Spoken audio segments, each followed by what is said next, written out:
Let's talk about spies. The story in the Torah is that before the Jews were going to enter the land of Israel,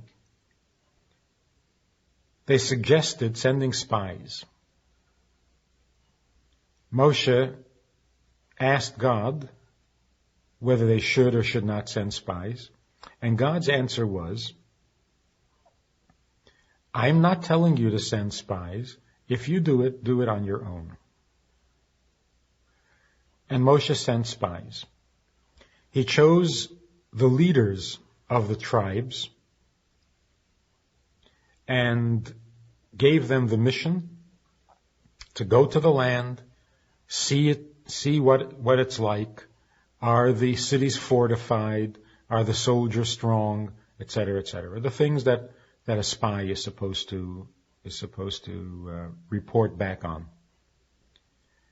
They came back, and 10 out of 12 gave a negative report.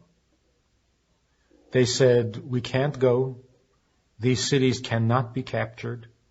31 kings lived in Canaan land at the time. The cities, they said, were fortified with walls that reached up into the heavens. The people who lived there were giants, made us feel like grasshoppers. And it's impossible. It can't be done. The people were all disappointed, disillusioned, and they cried that night in their tents, the Torah says. And God was annoyed and said, now you're crying for nothing, but I will give you a reason to cry. And that night was the 9th of Av, Tisha B'Av. Many years later, Tisha B'Av would become the day in which the temple that Solomon built, the first Beis HaMikdash, would be destroyed. And then years after that, the second temple would be destroyed on the same night, on the night of Tisha B'Av. So it is a night for crying, a night of mourning. But then, the first time, when the people cried, there was no reason to cry. God was angry with the spies. Moshe was angry with the spies. And it's one of the most tragic stories in the Torah. Now, this needs a lot of explaining. First of all, God says to Moshe, I'm not telling you to send spies. It's up to you. Do it if you want. It's surprising that Moshe would then go ahead and send spies. Moshe lived his life devoted to serving God, to taking instructions from God. That's why he consulted with God. He came to God and asked, should we or shouldn't we? What is your will? What is it you want us to do? And God says, I don't want you to send spies, but if you want to, you go ahead. It's surprising that Moshe would do it under those circumstances. But then once he did do that, why is everybody angry at the spies and not at Moshe? If sending the spies was not a good idea, if it was a mistake, then it was Moshe's mistake. Also, when you send spies, you want them to come back with a report to tell you what the situation is, to make an evaluation. They came back, they gave a report, they made an evaluation, and everybody's angry at them. Nowhere in Torah does it suggest that their report was false or erroneous or misleading. Nowhere does it say that they were exaggerating and that they hadn't seen what they claimed to see. So it was an honest report. It was a factual report. It was all correct. So what did they do wrong? Where is their sin? They were sent to spy and they spied. The simple answer is, when you send spies, when an army sends out scouts to spy out the enemy territory, it is the spy's mission and job to find the most effective, the most efficient, and the most successful way to pursue the battle, to win the war. If spies come back and say, we shouldn't be in this battle and we are not going to win the war, then they are demoralizing the army and they're interfering with the victory of battle. That was not their job.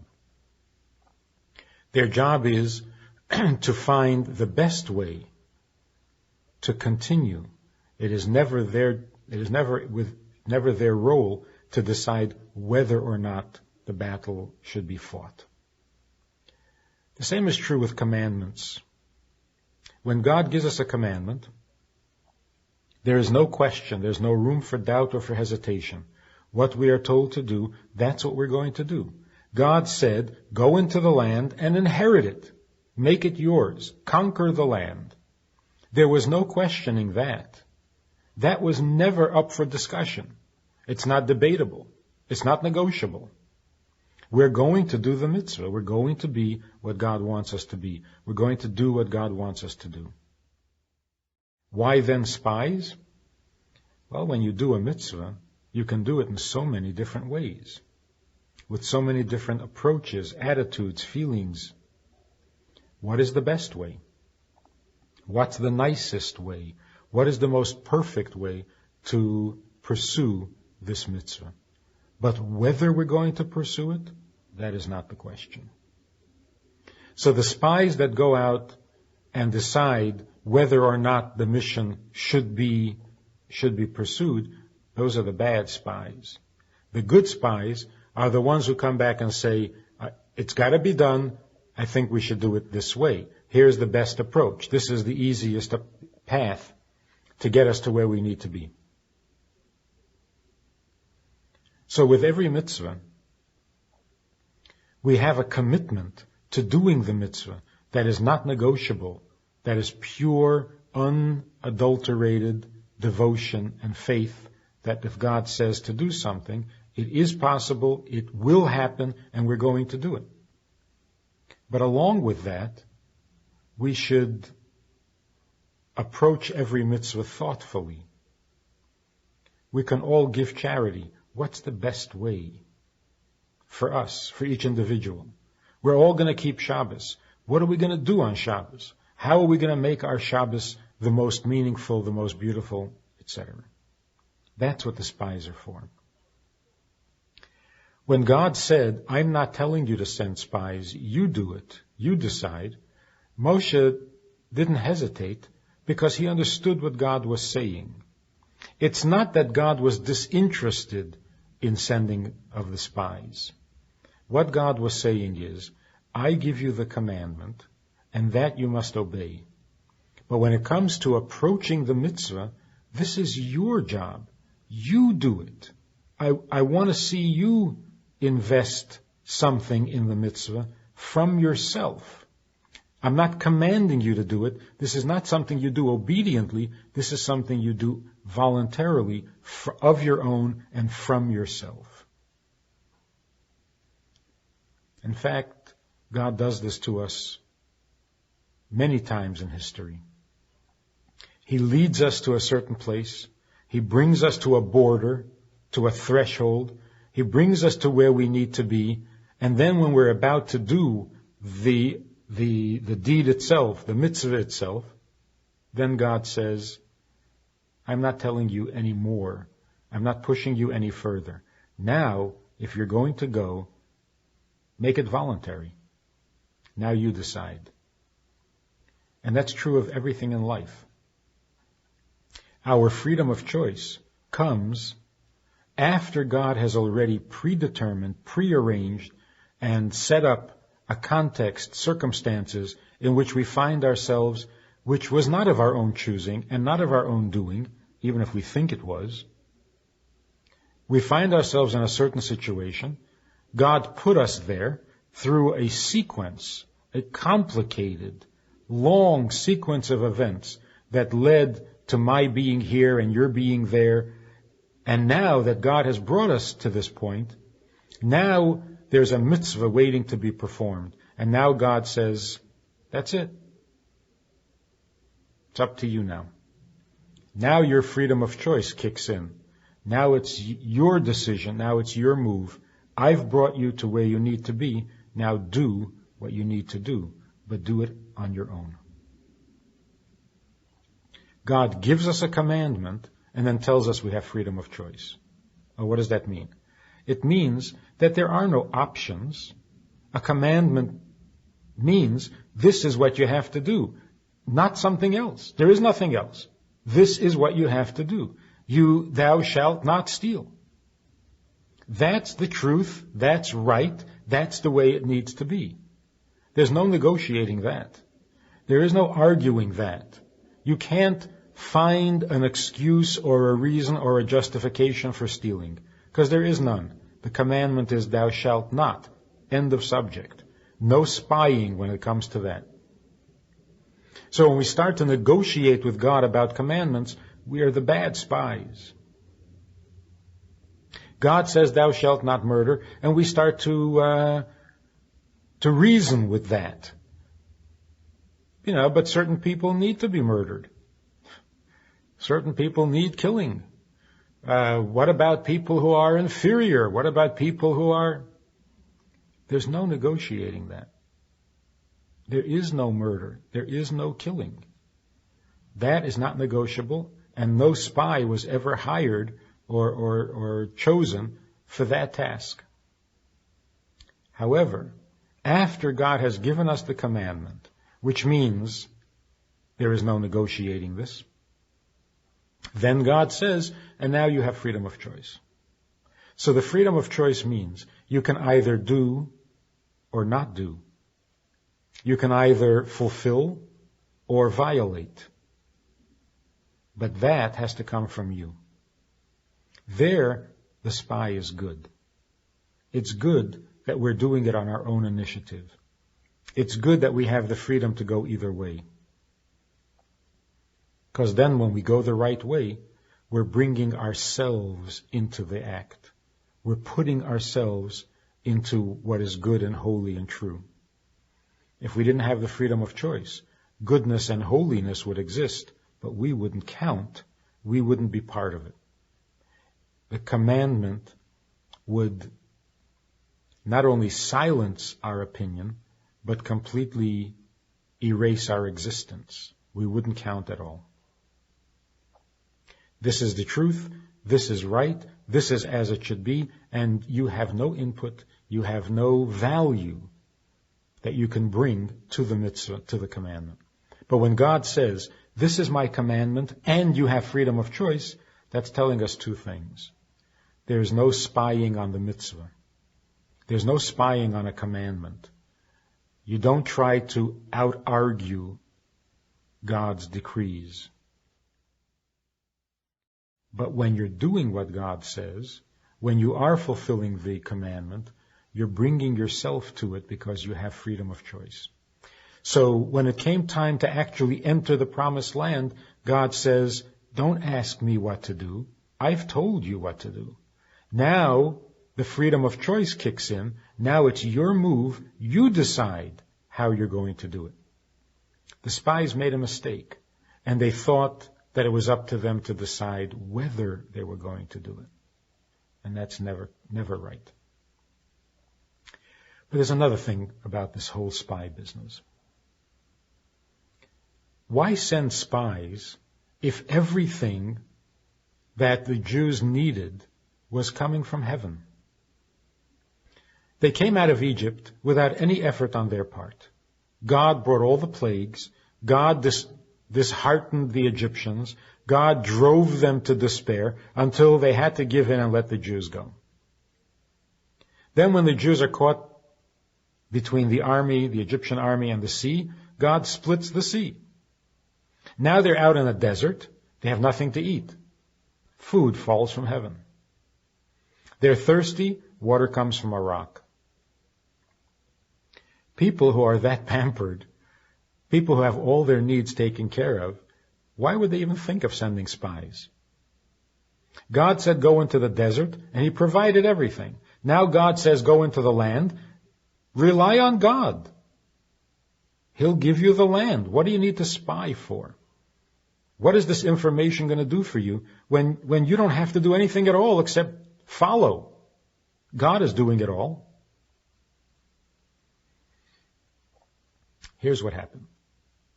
The Jews, having experienced God's presence at Mount Sinai, having spoken to God face to face, were in a completely spiritual state of mind. And even their lifestyle was totally spiritual. When you have food from heaven, your life is very spiritual. Now God says to them, go into the land. Which meant, until now, I've been doing everything. This has been a miraculous existence. You're living on a level, on a plane of existence where the laws of nature just don't count anymore. Everything is supernatural. But that's going to end. Go into the land and start living by the laws of nature. The Jews at that time righteously, religiously objected to going into the land.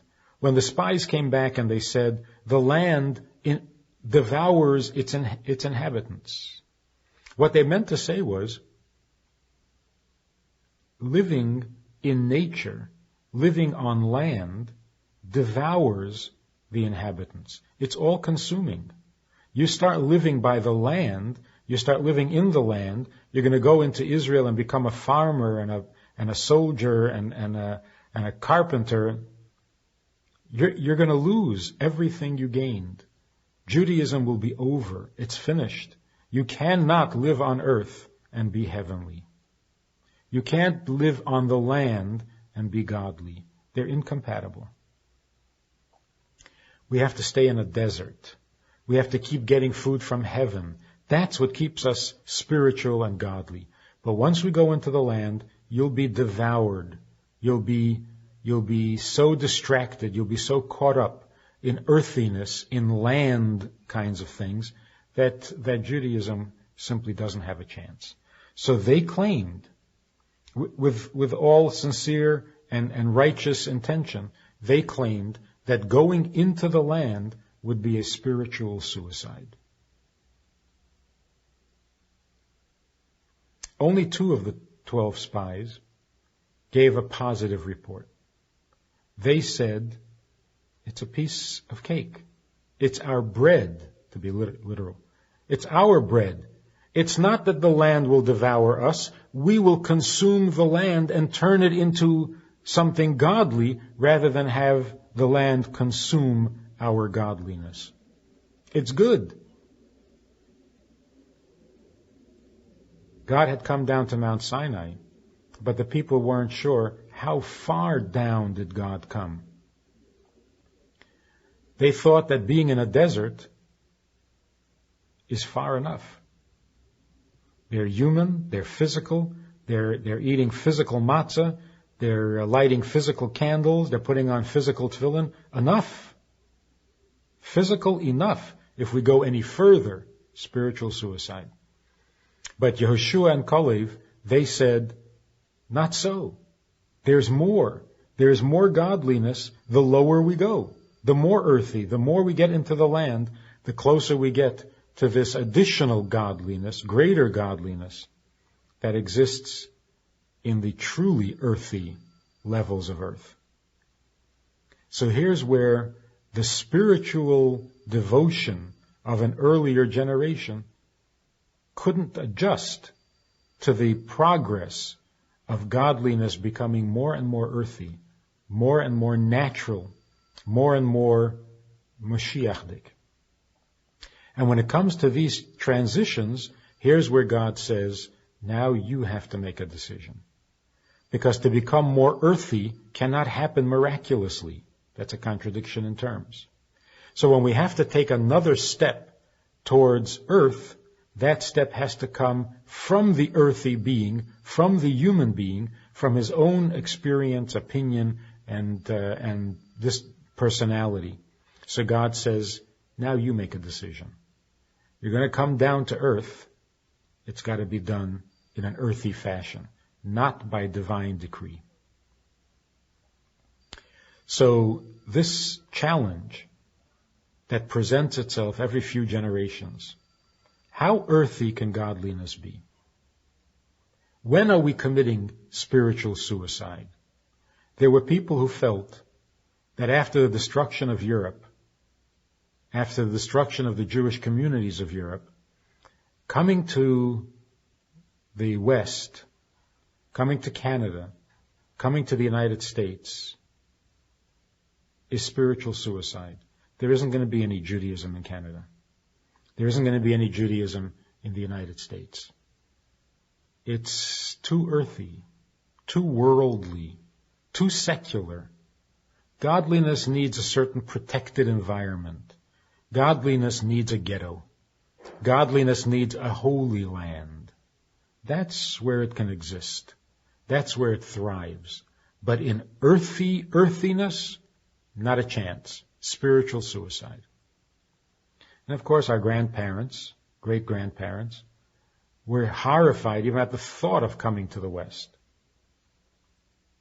The Treif Medina, a land that is by its very essence not kosher. Treif. Only the few who had the vision of Yehoshua and of Kalev could foresee that the West would in fact become not only the new home for Judaism, but in many ways a greater home for Judaism. So we need to appreciate the godliness that is earthy, the godliness that is truly down to earth, because that's the progression, that's the plan of history, that is where we're headed. When God has come down to Mount Sinai so thoroughly, so completely, that earth itself, that nature itself, reveals, surrenders the godliness that it contains, its capacity for godliness, because in the final analysis, it's that godliness that God is after, that God desires, that God is waiting for, as we are waiting for it. So the spies went, and they checked out the land, and they came back and said, we are too spiritual to make that adjustment. Sometimes our spiritual desires, our spiritual personality can actually get in the way of performing a mitzvah.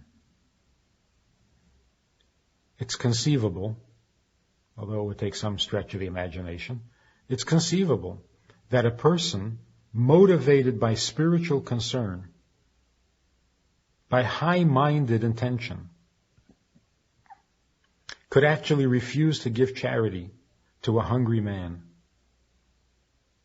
because there are better things to do. It's good to suffer. Hunger makes a man out of you. Arguments that may make sense on some level, but inherently go against the commandment. The argument that we could get more out of Shabbos could be a more spiritual experience if we all brought our musical instruments and got together in the woods and enjoyed the glory of nature and music makes the soul soar. It could be a great spiritual experience, but then it's not Shabbos. So the story of the spies, spy versus spy, means that there's a good way of spying and there's a destructive way of spying. If we spy our part, if we check out the approach to the mitzvah, then we are the good spies. But we don't tamper with the mitzvah itself. Do the mitzvah as God wants it done, and make it meaningful to yourself. It's not enough to simply obey with a dry and disinterested or dispassionate performance. It is also wrong, and certainly not enough, to be very passionate, interested, involved, committed, and experiencing deeply and greatly the glory, the beauty, the holiness, the meaningfulness of a mitzvah while not actually fulfilling the mitzvah. If a person were to sit down on the eve of Pesach, before sunset, and make a seder with the matzah and the moror and so on and so forth, and truly contemplate the exodus from Egypt, and experience what we're supposed to experience, that God takes every one of us out of Egypt, that we are all free because God takes us out of Egypt. We could all easily be slaves and in bondage. God takes us out of the house of bondage. He takes us out of slavery and gives us our freedom. And a person can think about this deeply and actually experience that freedom with a rush of gratitude for God, with a great thankfulness that moves him deeply to the core of his soul. And he can sing out that thankfulness and that appreciation and that inspiration. And it's all really very intense and very powerful. But the sun hasn't set yet. It's not yet Pesach. Eating the matzah is not a mitzvah right now.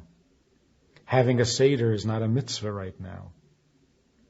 This is not fulfilling God's needs.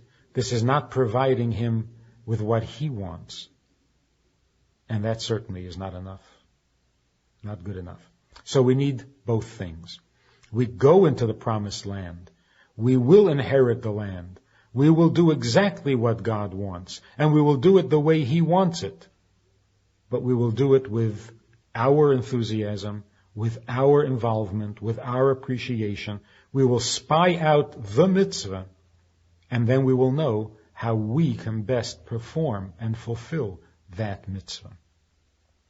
So we have a combination of a divine decree and human excitement, human warmth and involvement. And that combination, that's what Torah is all about.